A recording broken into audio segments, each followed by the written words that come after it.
Hello guys, in this video I am going to show you how to check the in-store availability on the Zara application, meaning that you can check whether a particular product is available at the nearest store to you. But first I just want to mention, don't forget to subscribe to my channel, because at 10,000 subscribers I am going to show you my whole YouTube revenue statistics and growth strategy, how to make money online. So let's jump into it.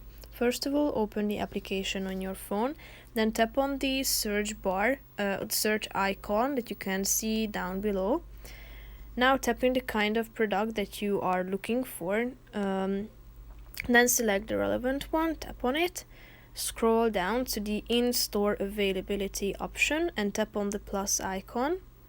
Now you need to choose the size you are looking for. You can even select more than one.